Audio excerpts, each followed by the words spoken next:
guys, this is Meredith from the Witty Gritty Paper Co, and today we're going to do the second video in our three-part series on the channel here, all about beginner watercolor exercises.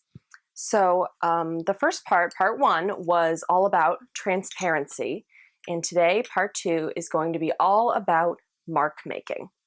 Now, mark making is pretty much just how it sounds. It's about as many patterns and shapes that you can make with your brushes. So pretty straightforward, making marks. I think that this is fabulous for beginners because I think that it is most effective in stretching the possibilities of your supplies. So it's not just about getting better at painting, it's also about doing more with less, which is of course great, especially when you are using expensive supplies. All right, so I'm just gonna dive right in here. I'm gonna use 3 brushes today to mark make. That's why my paper is divided into 3 sections here.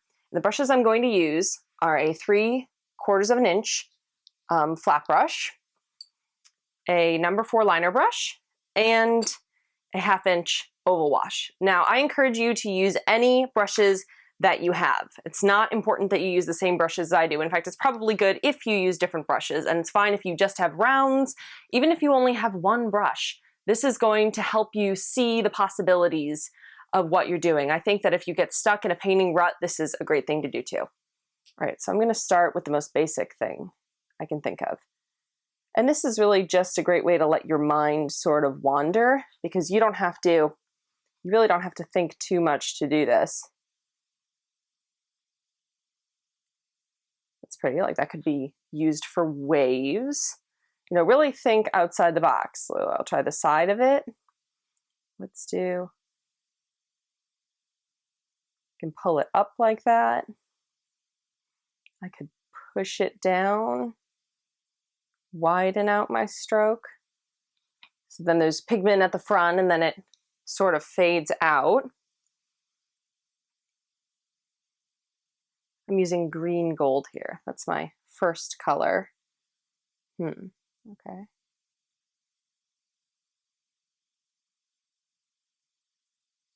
Wait, that gives me an idea. Let's try swirling it. Oh, that's fun. I'm gonna do it again.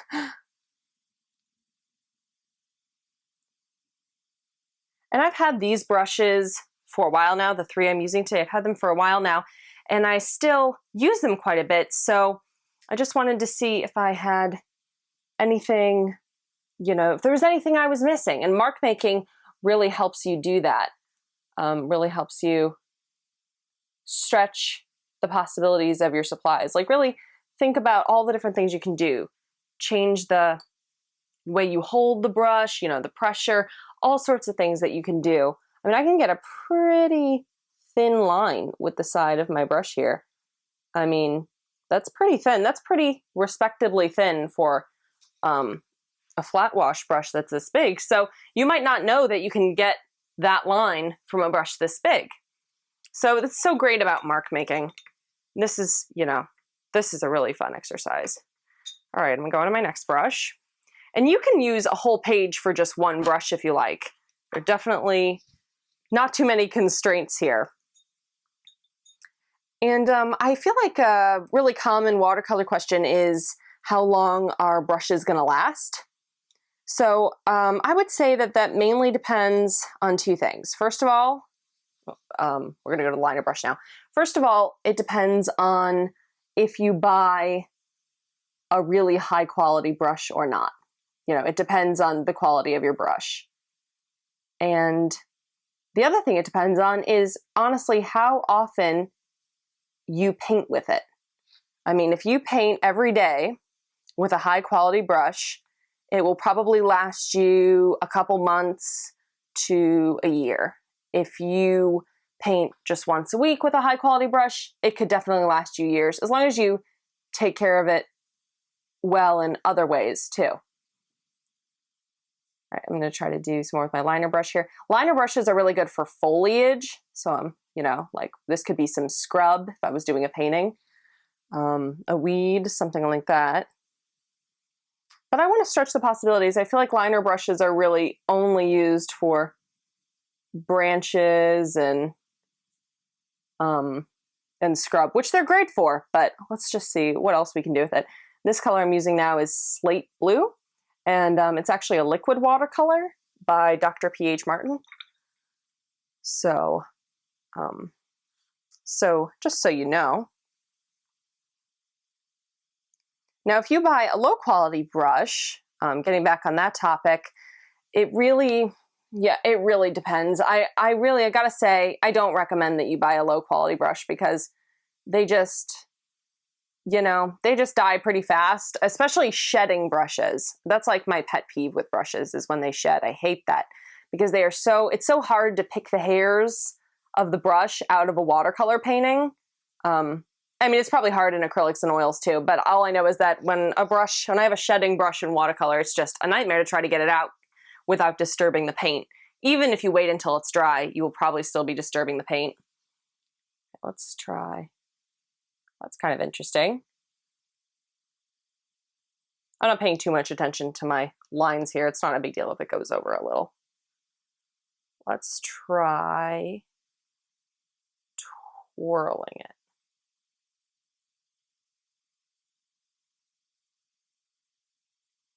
I like that too. Let's see. Now, I think you'd be surprised how many interesting things you can find out, even if you're using a brush that you've used for a long time. Like if you're just using a round brush, which I feel like that's probably the most common first brush people get for themselves, you can still get a lot of interesting new things when you mark make. So I hope you guys can see what I'm doing pretty well. I tried to have the camera be a little closer this time today, so hopefully it's all coming out clear. All right, I've got one more here in my mark making.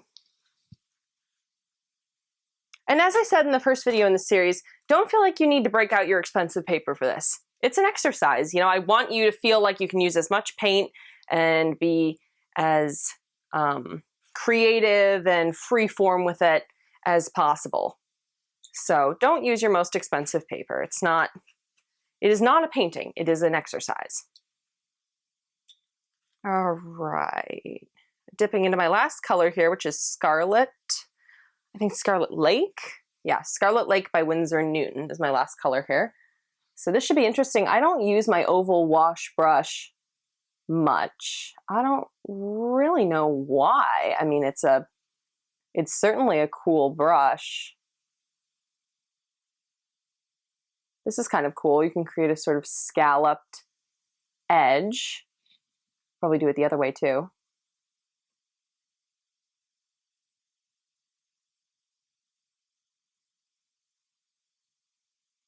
If you're a painter on a budget too, this is essential because you might find that you really don't need as many brushes as you think. I think a lot of beginners panic thinking that they need to run out and buy, 5 or 10 brushes, and you really don't. You can honestly get by with just a round brush and a flat brush. That's going to be fine. If that's all you've got, use what you have. There's no shame in that. I think it'll, as a general rule, make you a better painter if you don't have access to a million things. I think it makes you a lot more resourceful, makes you a lot more creative, and you don't forget what you have. So you'd be surprised how much I even forget what I have, not really with brushes, but with colors, but still. So this is a great, sort of reinventing exercise. This is kind of cool. And I like to think when I mark make too, what I could use this for in a practical usage. Like I was thinking while I was painting these two with the liner brush that it kind of looks like a road getting closer in the distance. So, that would be a great thing to know. And these little scallops, they could even be a fence or scales on an animal. It really makes you think. And I think that mark making is awesome. And it's so easy. It's just a fun thing. I like to do this with brushes too. I think it looks like footsteps. If you look, maybe it's just me, but I think it looks like footsteps. All right. And I'm sure that I could get out another piece of paper, probably a couple more pieces of paper, and do even more marks with these brushes. But, even just this has given me some new ideas. So I encourage you to try out mark making if you haven't before. Especially, this is what I do when I get a brand new brush. I got a mop brush a couple weeks ago, and a really big one. And I was very excited about it, but I wasn't sure what I wanted to do with it, which actually isn't a good idea. You should know what you want to do with something before you just buy it. But I was impulsive. And so I came home and I made a big mark making sheet of it, and it was so cool. I couldn't believe how many different things I could do with it. It was so cool for hair. I could see it being leaves on trees in the fall, or I guess any other time of year, because there's still leaves, except for winter. I'm getting off point. Anyway, mark making is really great for testing out new supplies and for stretching the possibilities of old ones. So I highly recommend you try this out. And I want to thank you so much for watching today, guys. If this video has been a help to you, if you like this series, please give it a thumbs up and subscribe to our channel. It really helps us out a lot. The thumbs up and obviously the subscribing. So you know, I'm bad at ending these videos, aren't I? I just want to thank you guys again for watching. So I will see you soon. Bye.